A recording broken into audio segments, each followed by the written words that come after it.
I'd like to speak here to two groups that aren't ordinarily spoken to at once.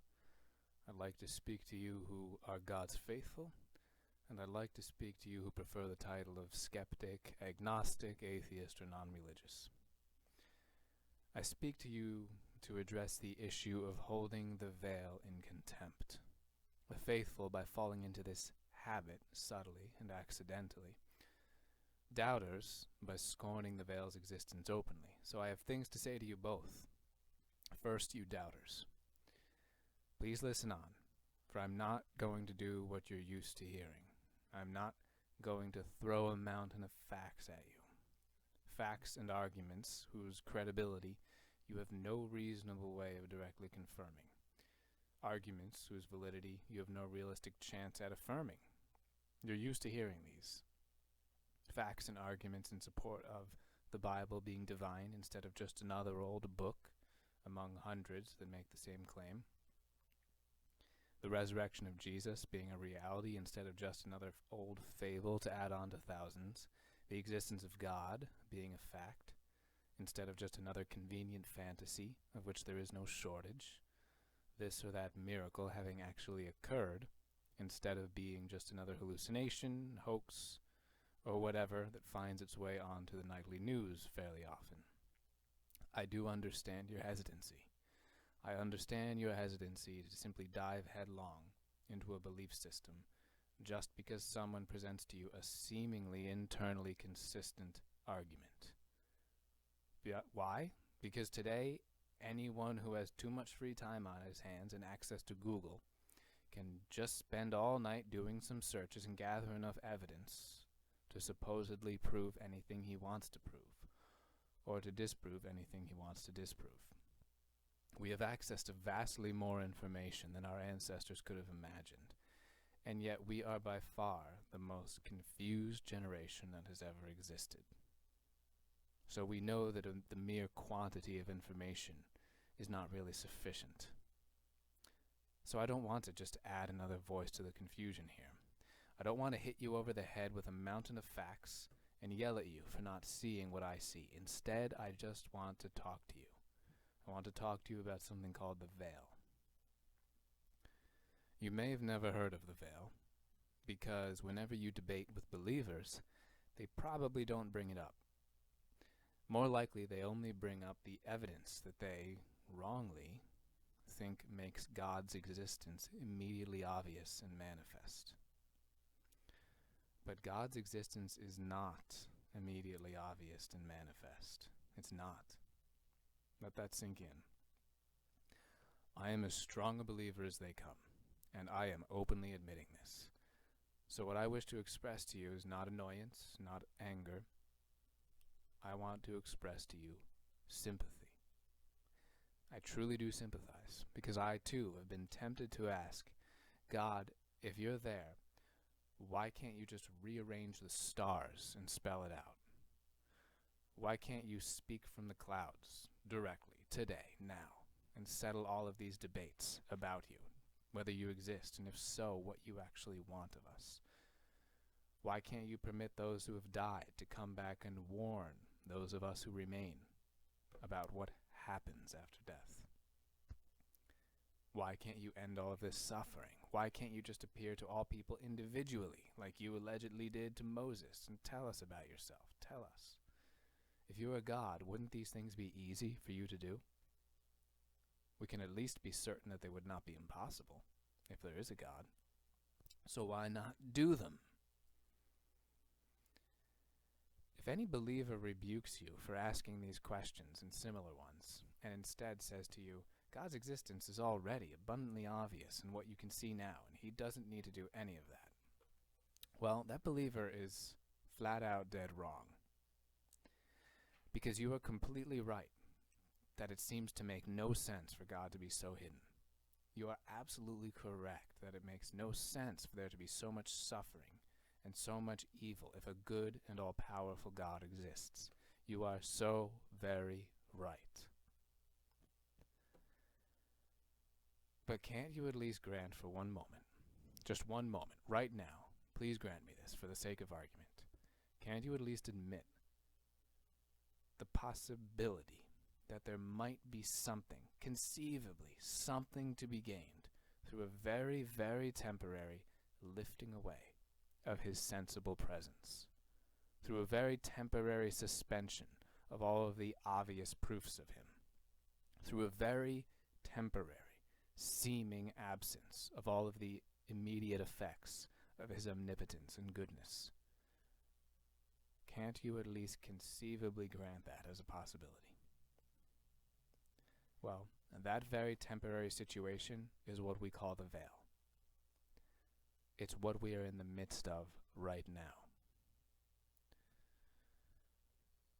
Can't you grant that as a possibility?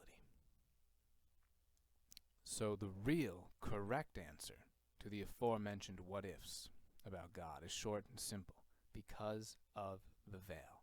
So what is the veil? It is the fact that God is obscure, hidden. There is pain and suffering, which should not exist if God is real, all good, and all powerful. The dead seem to simply have disappeared permanently, just like every other material object when it is destroyed.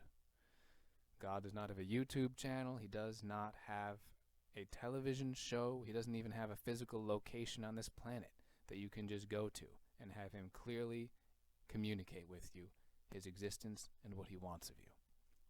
Nothing whatsoever. Everything seems to have a scientific explanation. Every effect seems to have a cause that is definitely not God. And each miracle-free day is just like the one before it and just like the one before that. And few of us ever see anything we cannot explain without God, if we so wish to. So let me guess what you're thinking now. The veil is just a very convenient, unfalsifiable teaching that religion uses to manipulate the masses, as if religion was like some sadistic doctor who insists that one must get worse before one gets better. And in order to justify covertly torturing his patients to death, he uses that axiom, so that once it is too late to live free of his so-called treatments or to expose his lies, it's already too late. And so I grant it might seem at first glance, the veil being nothing but an invisible horizon beyond which is nothing, a story told by a madman which convinces himself but is obviously insane, an ingenious fabrication that by its very nature is impossible to dispute, thereby invincibly justifying its creator. But is that really what the veil is? That is a fairly easy diagnosis, but is that really what it is? I trust that if you have not turned off this video so far, you are a seeker of truth. And I trust that you recognize that only the truth can turn you into a free man. So you must never stop asking questions in pursuit of the truth. Most importantly, you must question your own conclusions, for you know full well that you have not arrived at perfect, infallible knowledge of reality.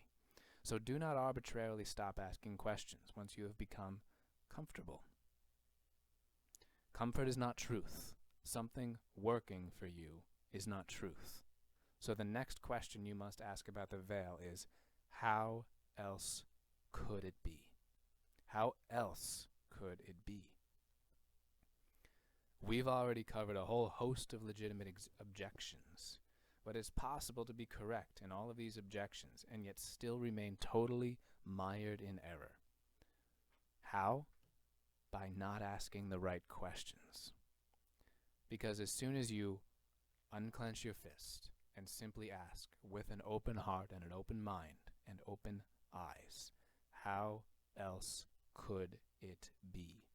As soon as you ask that, you will realize that what you're really saying in disputing the veil, in calling it a mere facade and a non-existent fantasy, what you're really saying is this: why isn't it heaven now?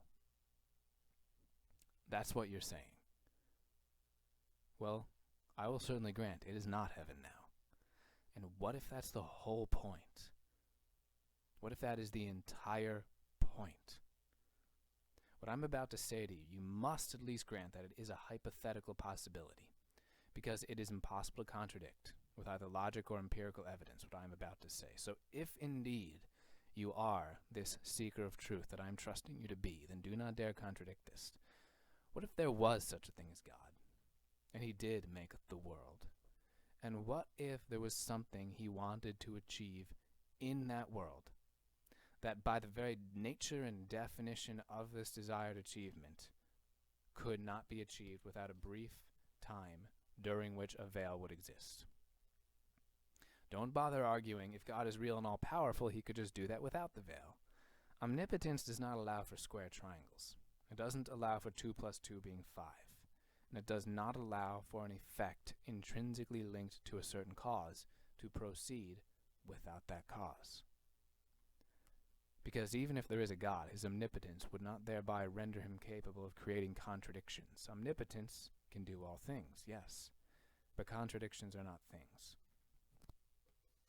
So what if, just like a square triangle, attaining this desired achievement without a temporary veil would be a fundamental contradiction? And what if this achievement that he wishes to arrive at by way of the temporary veil is so glorious and so eternal that it justifies 1,000 times over all of the suffering and confusion and darkness and ugliness that occurred for those relatively few short moments while the veil existed? You must at least grant that indeed, really, truly, that is a valid possibility. You cannot possibly disprove it with any deductive reasoning or any empirical evidence, that it is a valid possibility. But the very moment you grant that as a possibility, the ardency of your doubt must vanish, just as the darkness does at the flip of a switch. Because you now realize that if there was a God, and if he were to step in and satisfy all of the conditions you have placed on your belief in him, then the very veil, which is the very purpose of this life, would be pierced, and therefore it would cease to exist. That is a possibility, and you must grant that consequence of the possibility. And there is no way around simply choosing to drop the ardency of your doubt once you recognize that, if you are going to have integrity. Now, I'm not saying I've proven my religion to you. I haven't. There's much more required for that. And there's plenty of better men than myself that have gone out to do a very good job with that. I'm also not saying that I've forced you into faith. I'm not God. I can't give you supernatural faith. But what I can do is point out the simple fact that you no longer have any grounds for being ardent in your unbelief. If you have an intellect, and if you follow the reasoning that I've laid out for you, then you have no choice but to recognize this. There really is a possible explanation to all your doubts. The veil is precisely that. So at least act in accord with this fact. Do not close yourself off to the possibility of believing in, obeying, and loving God. Don't be afraid to get too close to devout believers, lest you be impacted by their faith. Don't fill up every waking moment with noise through an iPhone, computer, television, to drown out any possibility of hearing God in the silence. Don't steer clear of any reading material, events, or places that speak of God for fear of being persuaded. Do not shut down, walk away, or react angrily to God being brought up in conversation. Don't obsess and dedicate your life to vain goals without pausing for even a moment to ponder their ultimate futility, lest you be reminded to pursue instead that which transcends the passing here and now. Please drop the ardency in your doubt. Do not cling to doubt as if it were your own anti-dogma. Simply be open. Simply seek. What comes of that will be determined only by whether or not you really want the truth. Because ultimately, the choice is yours. On the one hand, you can continue thinking that the veil is a convenient tool that the religions use to oppress the masses and obscure the reality of there being no God, no soul, no afterlife. And you can then chalk up all beauty to accident. You can chalk up all love to chemical reactions. You can chalk up all goodness to the evolutionary herd instinct. and you can render life nothing but a meaningless blip on the everlasting darkness that the ultimate fate of the universe consists in. Or you can choose. You can make an act of the will. You can choose to believe. That is what faith is, an act of the will, choosing to believe. It is not a feeling foisted upon you by circumstance.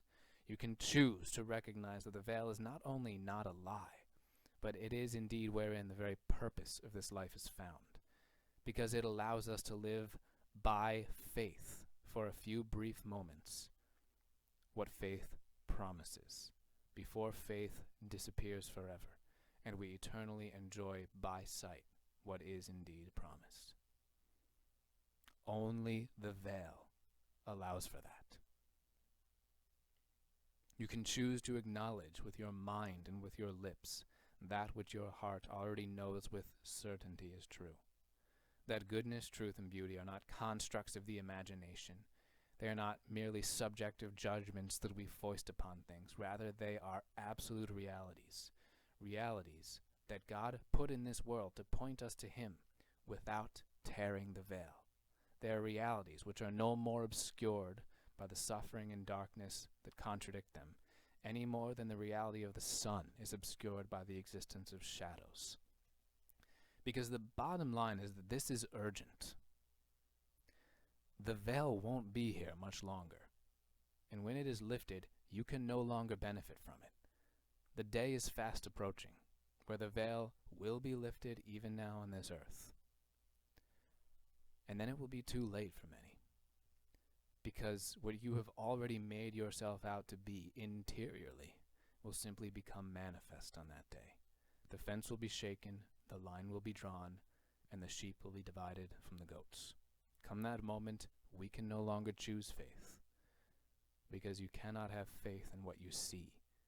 Come that moment, a moment that will arrive in the twinkling of an eye, all of the years that we lived under the veil will seem nothing but a flash in the pan. Like it or not, that moment is coming. The only question is, will that moment find us overcome with joy or overcome with terror?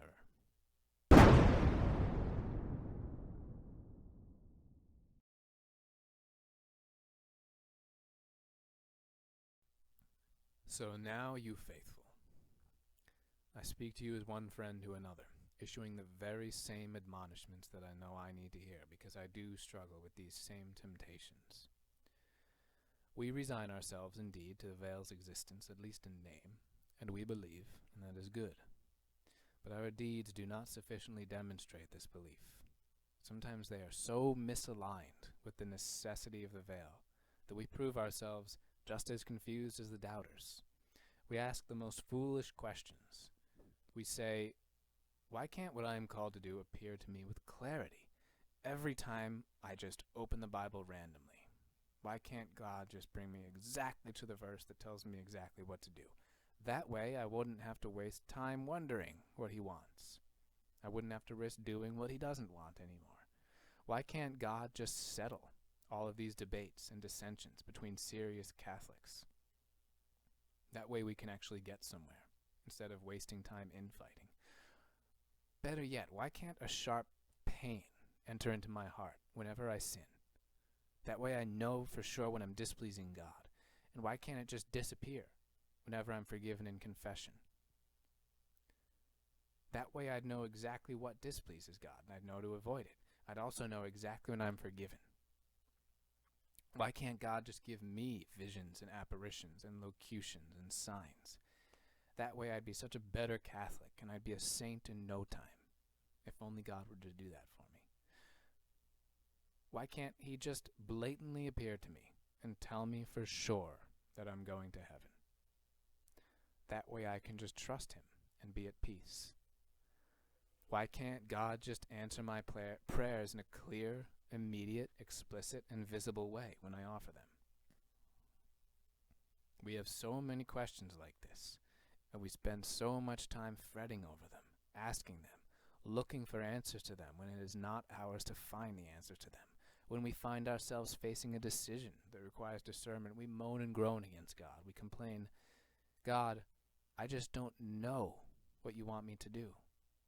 We say this as if he just doesn't get it. Well, he does get it. We're not supposed to know what he wants us to do. We're just supposed to try to do what he wants us to do.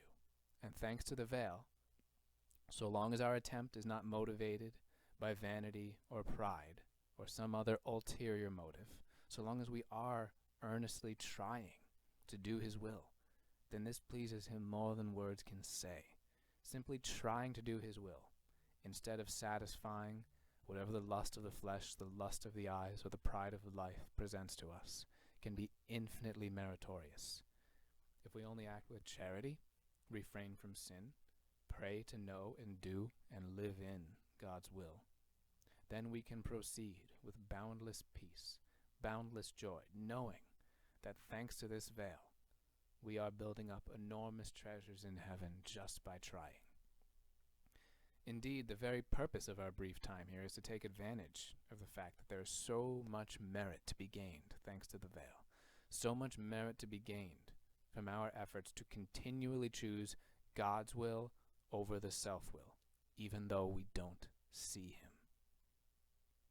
Do not beg the Lord to remove the veil. Do not beg for miraculous signs, apparitions, locutions, or visions. Don't you realize that if you are granted these things, then the only way you can continue to merit is by radically increasing your sacrifices? I challenge you to find me one mystic whose life was without the very greatest sufferings imaginable. So many of them suffered the very pains of hell itself while still on earth in order to sacrifice themselves for the salvation of souls. If you can find me an alleged mystic without profound sufferings, then I answer in one of two ways. Either that mystic is very humble and keeping the sufferings to herself, which indeed they often do, or that mystic is a fraud. Considering this, do you ever pick up the writings of a mystic, maybe the diary of St. Faustina, and find yourself tempted to despair, saying, my God, I could never do what this saint did. I cannot manage the sacrifices she made. I cannot pray like she prayed. How can I ever please you and do your will like she did? Well, because of the veil, you can. You see, the mystics that you speak of here, they had the veil largely lifted for them. You haven't. We should give the most heartfelt thanks to God that we have not had the veil lifted for us, because we are therefore acting in pure faith. Now you may protest and say, aren't we all called to be mystics? And indeed we are. We must strive to have the same degree of union with God that they did, and we must trust that this is a possibility. But that does not mean we must have the veil lifted for us. God only lifts the veil for a select few, those who tend to become well known as mystics, and not as an end in itself. He has all eternity for that. He does this so that we might be instructed by them.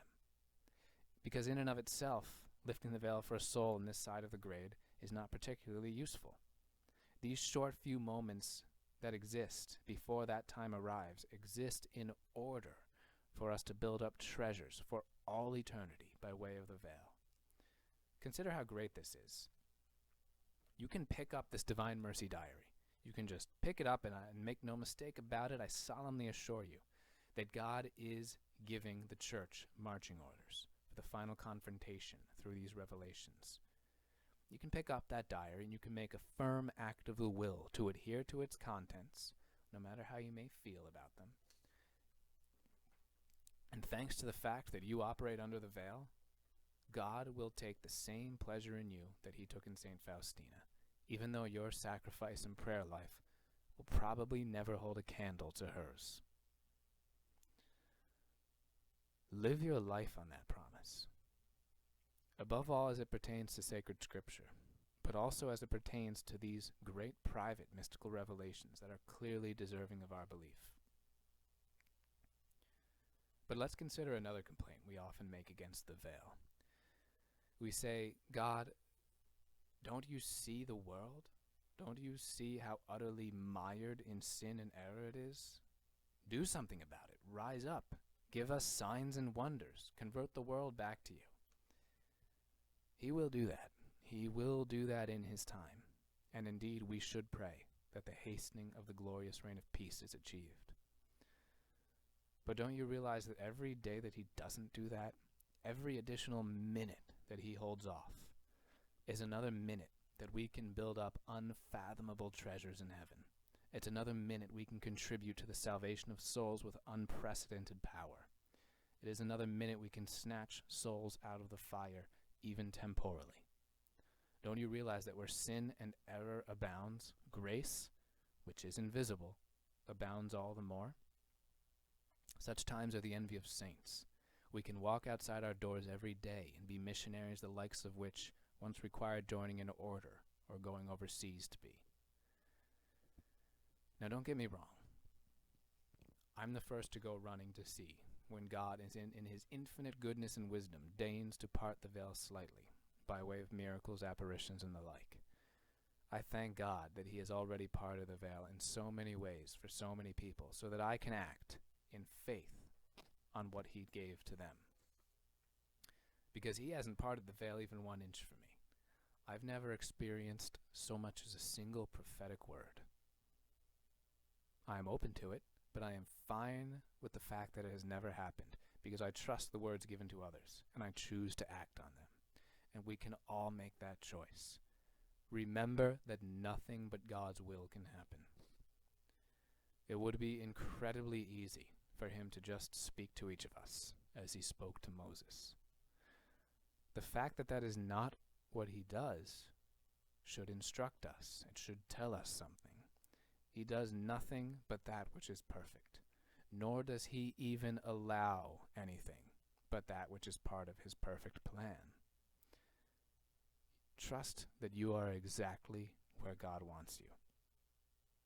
You are exactly where you need to be in order for you to be truly a light shining in the darkness of the world. He has put you where you are. He has given you everything you have now because he knows that it is enough for you to live in his will. Ask him to live in his will. Ask him for the gift of living in the divine will, and he will give it to you. And you will be able to proclaim the divine mercy, even under the veil, like no saint ever has in history, because of the need of the times that he has put you in from the foundations of the world. Because it all boils down to what our Lord said to St. Thomas. Blessed are those who have not seen and yet believe. Jesus says that to all of us. He has given his church 2,000 years to live that life. Unfortunately, many rebel against that eternal and perfect wisdom of his. Don't be one of them. Embrace it. Let it define every decision you make. Because when the day of justice comes, and it is coming soon, there will be no more earning of merit. There will then be no more hope, no more faith. Because you cannot hope for what you have, nor can you have faith in what you see. So use these last few grains that are left of sand in the hourglass of the time of mercy. Use them with overflowing zeal, unconquerable trust, and a firm commitment to use the veil while it still exists, instead of lamenting its existence. This entire life you now live is nothing but a mere blip against the backdrop of eternity. And you know full well what day will be upon us in the twinkling of an eye. So please permit me to leave you with marching orders directly from our Lord to St. Faustina. Marching orders that we can live every day of our life keeping in mind, so long as we have faith, no matter how thick the veil happens to be any given day.